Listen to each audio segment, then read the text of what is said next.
Време е да го отвориме Божието Слово.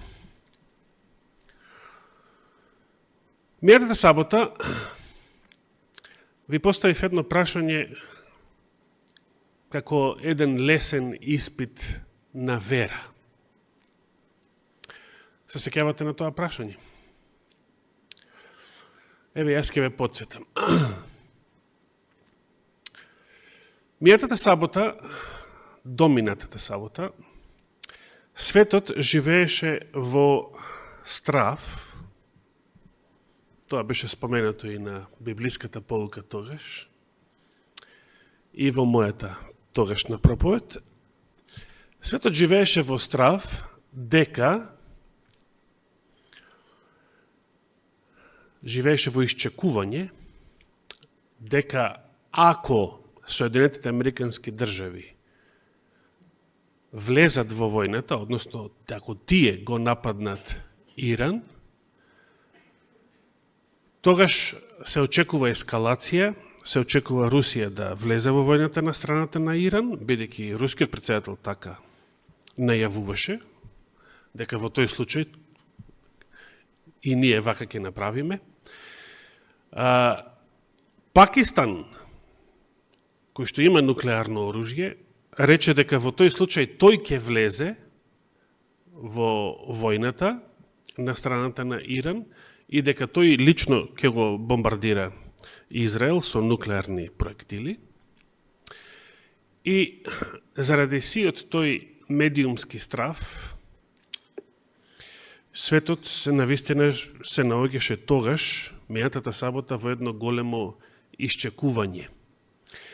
Јас пак во четвртокот, 2 дена пред тоа, пред минатата сабота, имав видено едно видео кое што и професорот го виде и ми потврди.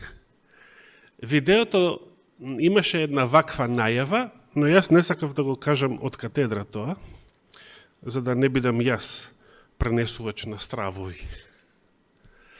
Видеото тврдеше дека на 21. Значи, мијатата сабота, САД ќе го нападне Иран, а на 25. средата ќе има светска нуклеарна војна. Во саботата наутро, мијатата сабота, ние се уште ја немавме информацијата дека САД го нападна Иран. Тоа го разбравме, јас го разбрав со Борче дури во неделата наутро, дека во саботата навистина САД го нападна Иран. Но во саботниот ден, за нас саботниот ден, минатата сабота, ние се уште ја немавме таа информација. Но јас ви поставив прашање. Значи, светот е во страв, така? Светот беше во големо исчекување, а јас од ова место ви поставив прашање. Дали, според сето оно што го знаете од Божието Слово, има место за страв од нуклеарна војна? И вашиот одговор беше лесен. Не. Зошто? Кој стих го цитиравте вие како одговор на моето прашање, се сеќавате?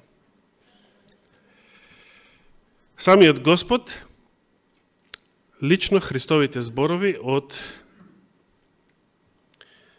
Евангелието според Матеј, 24 глава, односно неговиот пророчки говор. Да отвориме и ние уште еднаш таму. Евангелие според Матеј, 24 глава,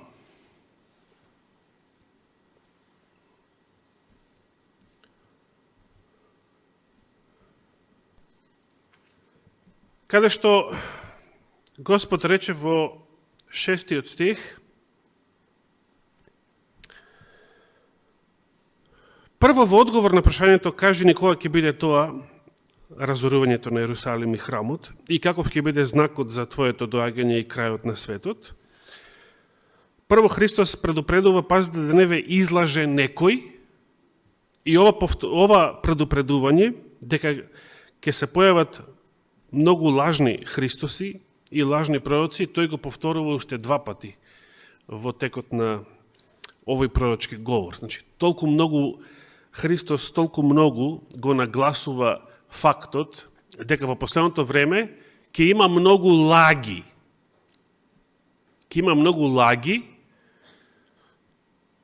и некои од тие лаги се однапред проповедање на години и датуми за второто Христово доаѓање. Бидејќи и против тоа јасно зборува Христос во оваа глава, во својот пророчки говор.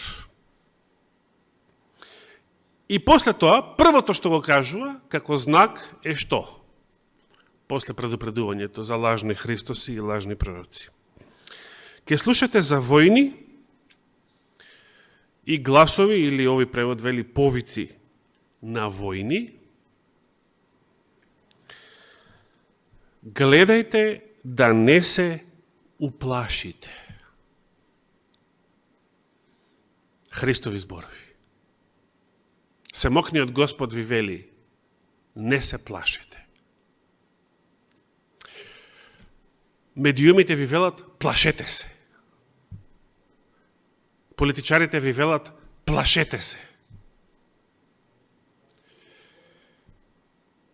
Господ ви вели, гледајте да не се уплашите. Зашто сето тоа треба да биде, но тоа уште не е крајот.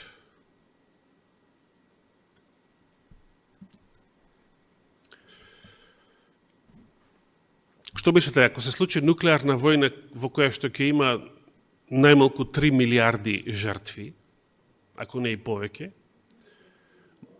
тоа на што би ви личало такво нешто, таква катаклизма? Дали е тоа крај? Дали тоа би можело да се нарече крајот? Меѓутоа Господ вели, гледате да не се уплашите, бидејќи тоа што војните и гласовите за војни се уште не е крајот. И Господ ја оправда вашата верба минатата сабота да не се уплашите. Навистина, Соединетите Американски држави го нападна Иран се уште во саботен ден по американско време, пред 7 дена, но во средата на 25-ти не се случи никаква нуклеарна војна. Како што ние и очекувавме дека нема да се случи. Ниту тогаш, ниту било кој друг ден. Напротив, американскиот претседател веднаш прогласи примирие.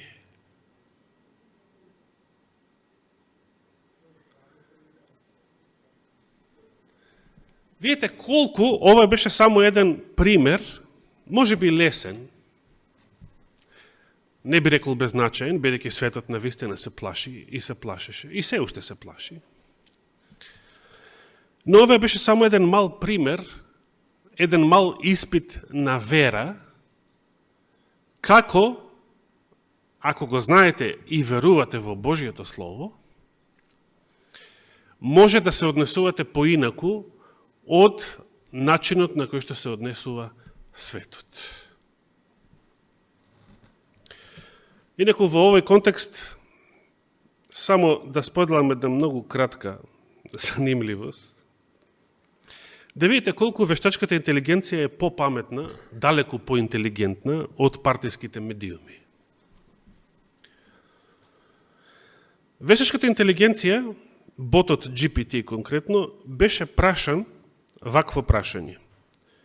Колку е точно дека причината за војната против Иран се неговата нуклеарна програма, односно заканата, дека Иран, ако се стекне тој со нуклеарно оружје, ќе представува закана не само за Израел, можеби и за целата западна цивилизација. Јас мината сабота ви споменав дека тоа мене ми изгледа како многу глупава причина што ја тврдат медиумите, бидејќи не може Иран со години наназад, цели 17 години и повеќе да развива нуклеарна програма и се уште да нема нуклеарно оружје. Инаку Иран официјално тврди дека тој развива нуклеарна програма само за мирнодопски цели и дека нема намера да произведе нуклеарно оружје. Што е многу пологично. Бидејќи ако е имал таа намера, многу порано тоа ќе го постигнал. Еве каков одговор дава вештачката интелигенција на тоа прашање.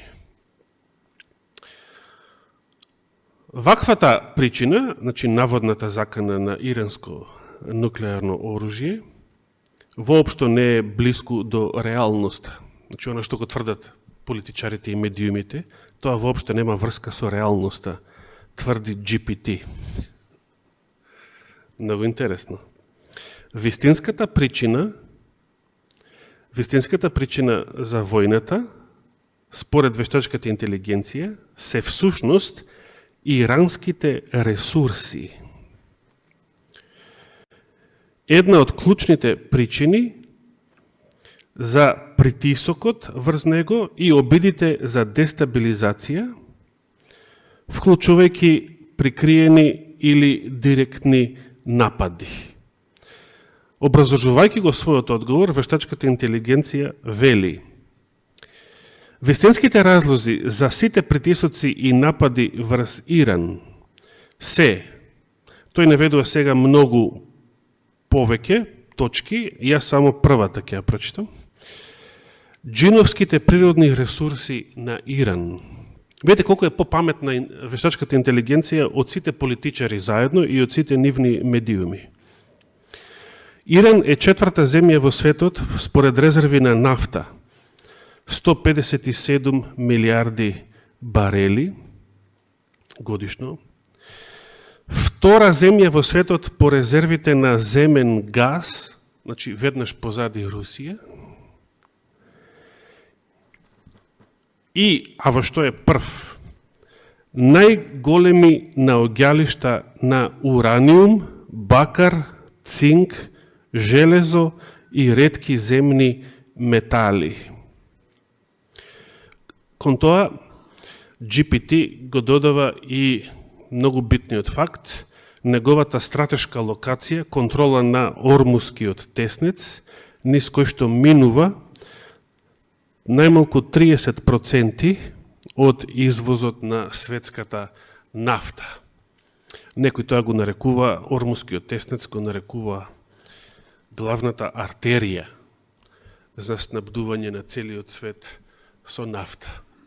Значи, која е целта? Целта е да се сруши режимот во Иран на ајатолахот и да се донесе прозападна власт, за да можат западните компании да ги цицаат овие земни ресурси.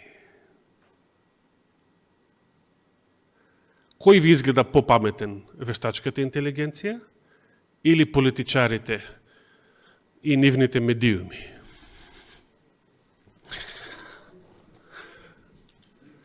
Сега, ние го знаеме тоа пред GPT, се разбира.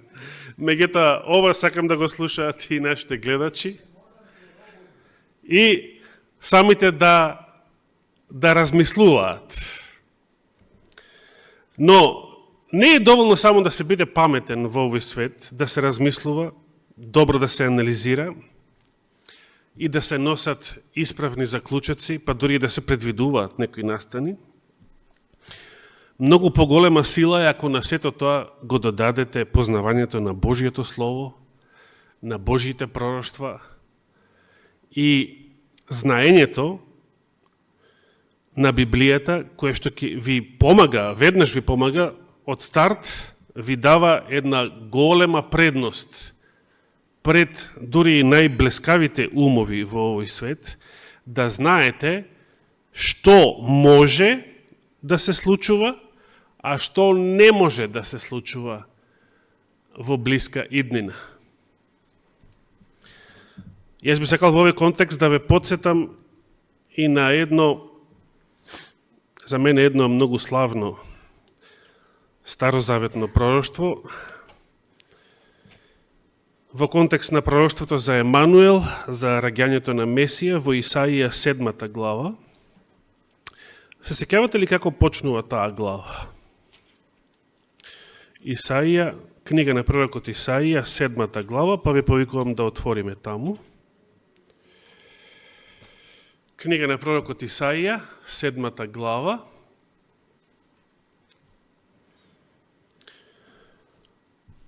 Тука се вели, почнувам да читам од првиот стих, во дните на Ахаз, јудејскиот крал Ахаз, синот на Јотам, синот на Озија, цар јудејски, оној Озија од лепрозниот, што скоро го проучувавме. Значи, во дените на внукот на Озија, јудејскиот крал Ахаз,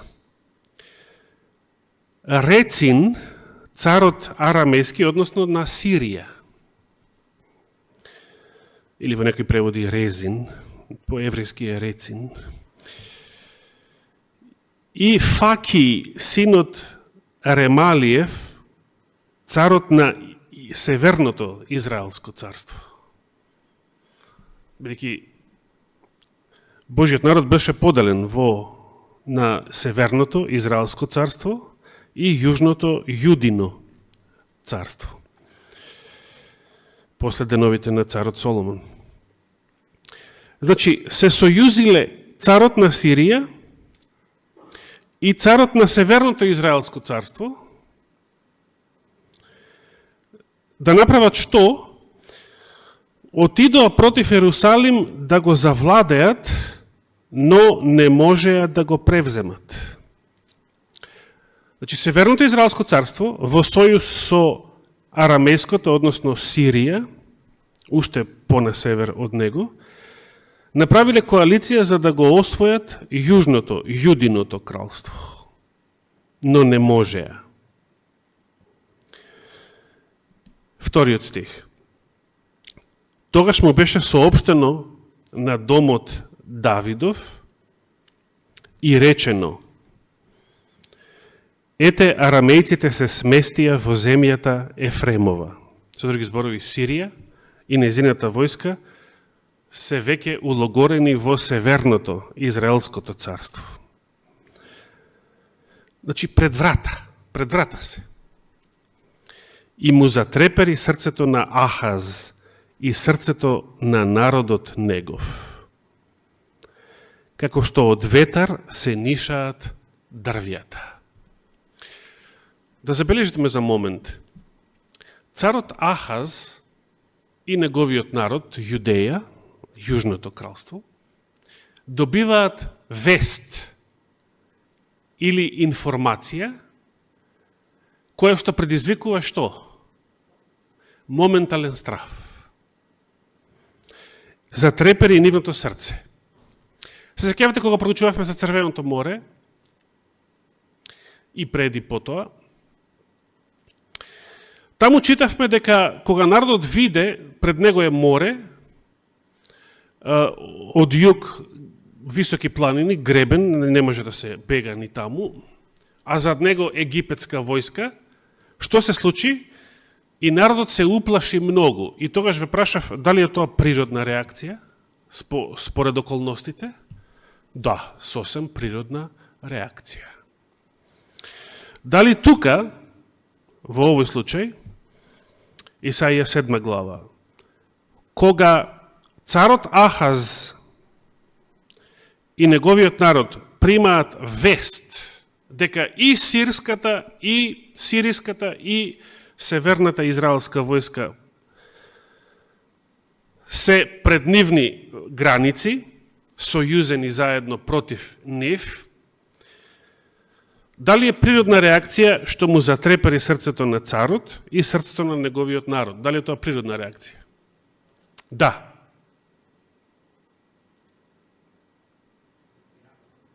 Дали има тука некаков греф до сега? Дали ако примите некоја информација, ако се случи нешто, или Ако видите нешто во моментот што предизвикува брза реакција, рефлексна реакција, например, видиш змија некаде или само што не си нагазнал на неа, нешто така. Нешто што предизвикува брза рефлексна реакција. Дали има греф во сето тоа? Не. Зошто го кажувам ова? Сакаме, кога велиме дека стравот е нешто што не треба да го имаме и што не би го имале ако имаме вера, не мислиме, сега тука одговорам и на прашањето на Андреј од минатата сабота, не мислиме на чувството на страв. Сосема е природно од X причини, ситуации, моментални, било какви, или како резултат на некоја вест.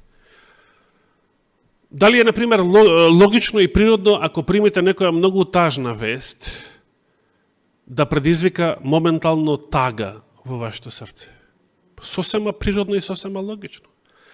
Дали е природно и логично, ако примите некоја многу радостна вест, тоа да предизвика моментална радост, дури и еуфорија во зависност од неа во вашето срце? Да, сосем природно и сосем логично. Тогаш што има лошо ако од некоја причина моментално доживеете чувство на страв? Нема ништо лошо во чувството на страв. За самиот Христос читаме дека во Гециманија, сега има време да дојдеме до таму, проучувајќи го Копнежот на вековите. Овие денови сме на почеток на таа книга секој петок навечер. За самиот Христос Елена Вајд пишува дека во Гециманија неговата човечка природа, што? Затреперила. Имајќи го предвид предстојниот судир со силите на темнината. Има нешто греф во тоа? Не. Че кога зборуваме за страв, Библијата не мисли на чувството на страв, кое како и секое чувство може да дојде и да замине. Како и секое чувство може спонтано да се јави.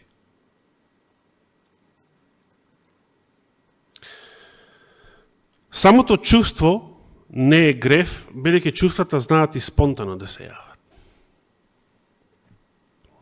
Што е греф?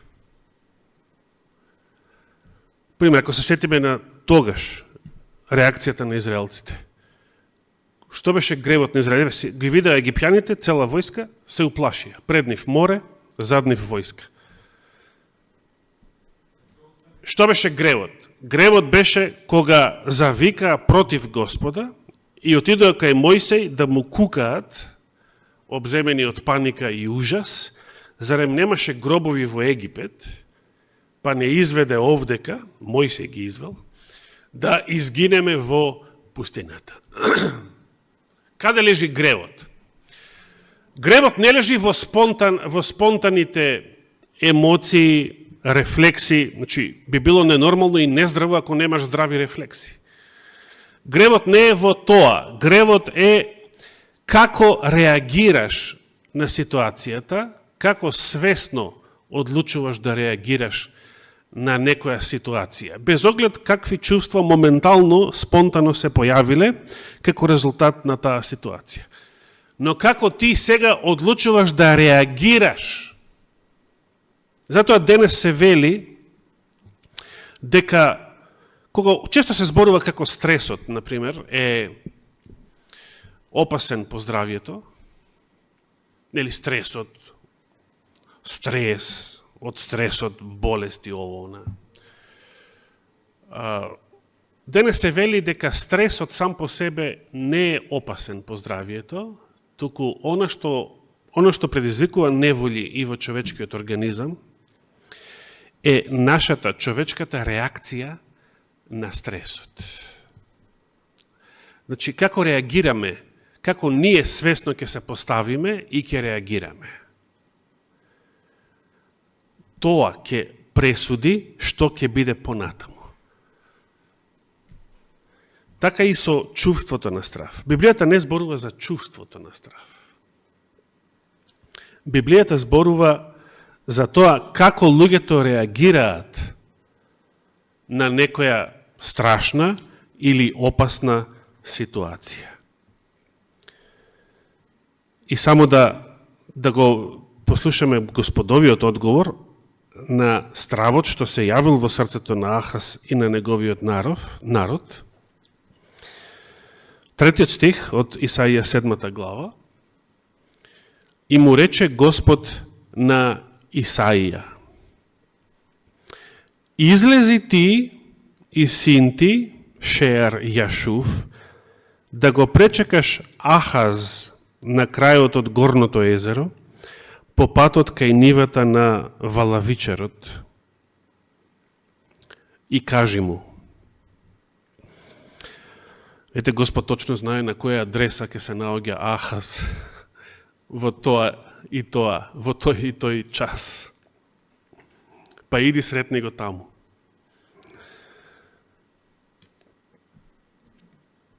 И кажи му: охрабри се и биди спокоен.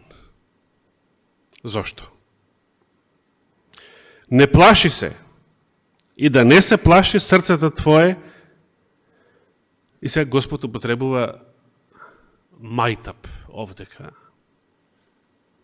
за непријателските цареви.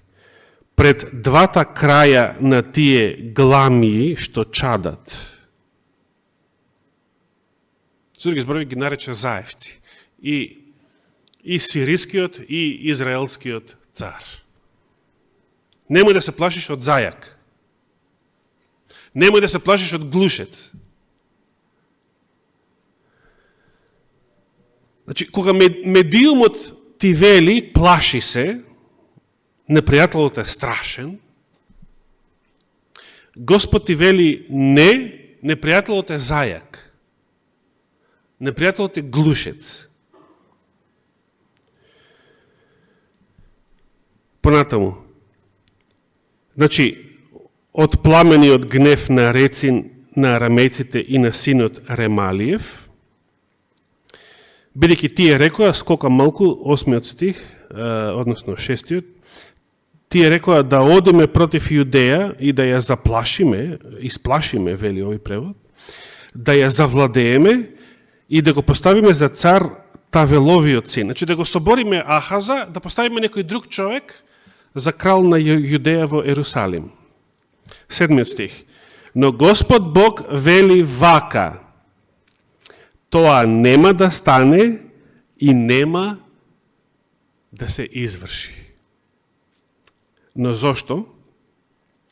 Дали, ако не постојала оваа Божја порака преку Исаија, дали Ахаз можел и пред тоа да знае дека ова нема да се случи, што го планираат неговите непријатели? Дали можел да знае? Според сето претходно кажано и напишано во Божјата реч. Дали можел да знае и без оваа порака дека тоа што го планираат, како што вие знаевте мејатата сабота, дека оваа седмица нема да има нуклеарна војна? Вие од некаде знаевте.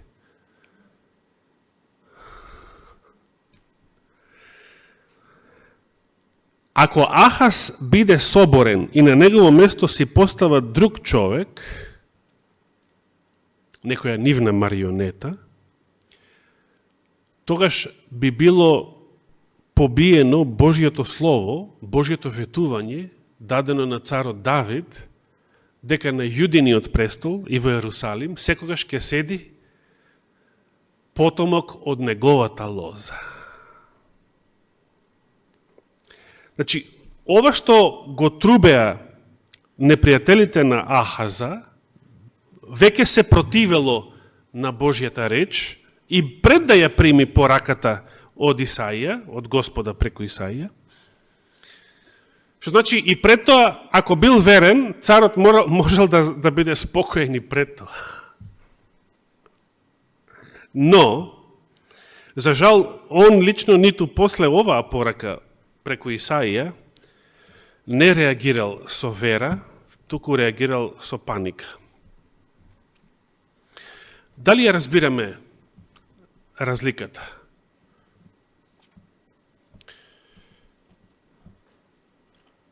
На многу места во Библијата, а ја ќе го прочитам стихот во Откровение 21 глава, се осудува не стравот како чувство, туку кукавичлукот или страшливоста, а тоа е веќе нешто друго, тоа не е чувство. Тоа е свесна одлука. 21 глава, 8 стих. Господ во 7 стих вели, кој победува ќе наследи се и ќе му бидам Бог, а тој ќе ми биде син. Кој што ќе наследи се? Кој ќе наследи се? Тој што победува. И сега вели, на прво место, а на плашливците. На прво место. Плашливците се на прво место. Неверниците, поганите, убийците, блудниците, магесниците, идолопоклониците и на сите што лажат. Делот им е во езерото што гори со оган и сулфур. Тоа е втората смрт. Кој е споменат на прво место? Плашливците. Толку е лошо да се биде плашливец во однос на неверник, поганин, убиец, блудник, магесник. Знаете што е магесник? Симон Магот, кои други во Библијата. Волшебник, сатанист, магионичар, идолопоклоник и лажго, како партиските политичари. Од сето тоа на прво место е плашливец. Зошто?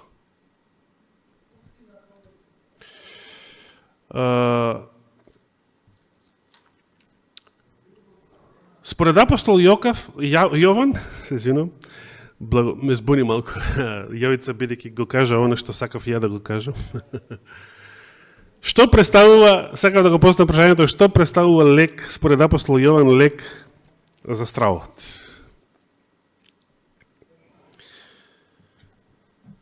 Совршената љубов го гони стравот или го пади стравот во другиот превод, го брка стравот надвор. Зошто? Сега јас го барам. Прво Јованово послание,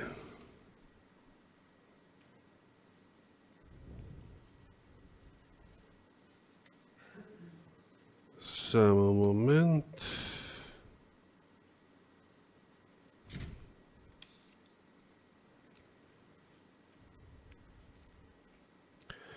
Четврта глава, 18 стих.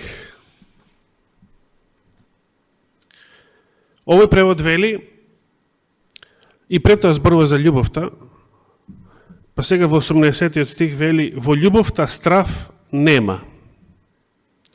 Туку совршената љубов го изгонува стравот, бидејќи стравот подразбира казна, вели овој превод. Кој се плаши, тој не е совршен во љубовта. Зошто ја споменува љубовта, а не, например, верата? Зошто не вели дека совршената вера го изгонува стравот? Зошто вели љубовта го изгонува стравот? Бидејќи, за разлика од љубовта, верата и надежда, колку и да се силни и потребни, еден ден ќе престанат. Ќе ги нема. Еден ден ќе бидат исполнети во Божието царство. А што ќе остане? ќе остане само љубовта за вечност. Совршената љубовта подразбира вера. Значи, верата е тука. Во љубовта е верата. Љубовта подразбира вера. Но бидејќи верата нема да биде вечна, а љубовта ќе биде, затоа апостолот вели дека совршената љубов го изгонува секој страв.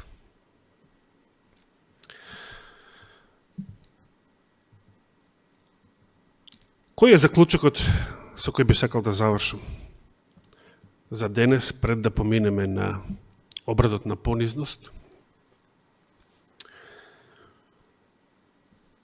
Библијата не повикува да имаме љубов и вера. Љубовта ја подразбира вера. Божјата љубов ја подразбира верата. Така да не мора посебно да го нагласувам тоа. Тоа пак го имаме ако Светиот Дух го очистил нашето срце од секој греф. Совршена љубов може да имаме само ако Светиот Дух го очистил нашето срце од секој греф.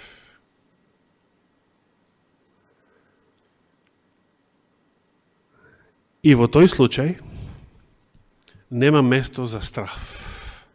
Нема место за паника, нема место за уплав.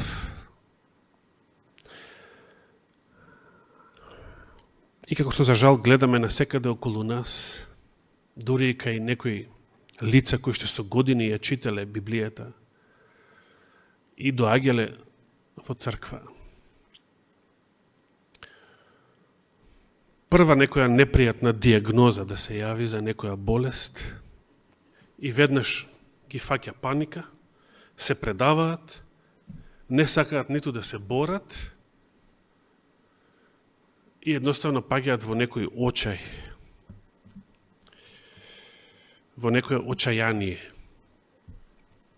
во некоја душевна и духовна парализа. Тоа значи недостиг на вера. Видите, може со години да доаѓаш во црква, може со години да читаш Божја реч, и пак да немаш вера. Зошто? Што рековме? Верата значи се покажува, а и љубовта, по начинот на кој што реагираме на искушенија, начинот на кој што реагираме на вести, начинот на кој што реагираме на било што сака да не исплаши, да не изфрли од колосек, да го помати нашиот душевен и духовен мир и по можност да не одвои од Господа. Како реагираме на искушенијата? Но искушенијата се само пробата, испитот што покажува какви сме во нашите срца. Како што самиот испитот на учениците и на студентите не им дава знаење. Испитот само покажува дали си го имал знаењето или не. Испитот покажува дали ја имаш силата, вештината, способноста или не. Испитот е само тестот. Но знаењето, вештината, силата требало да си ги имал пред тоа.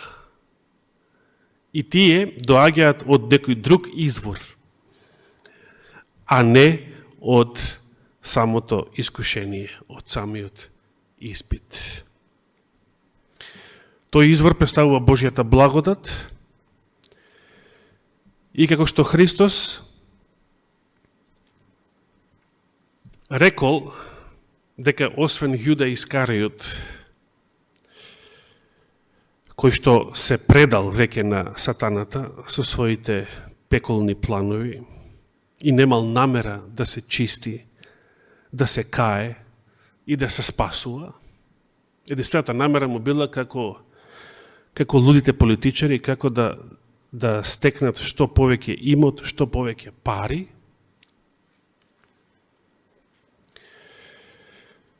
Освен Јуда Искариот, сите сте чисти, им рече. Но им ги измил нозете за да ги доочисти. и од онаа нечистотија, од оној прав кој што веќе постел во нивните срца. Бидејќи, ете, имале разни скачки помеѓу себе, како што и ние имаме.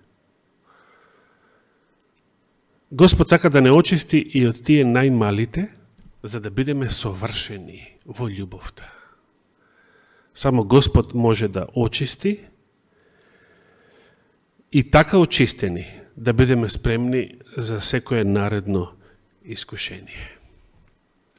Нека Господ ве благослови. Јас ги повикувам прво нашите сестри да се подготват и да слезат во просторијата за мијење нозе, каде што ќе го извршат тој чин. А потоа ние останатите што имаме намера да земеме удел во светата вечера, после нив, а за сето тоа време ве молам да го држиме мирот и светоста на овој молитвен дом. Нека му е фала и слава на Господа. Амин.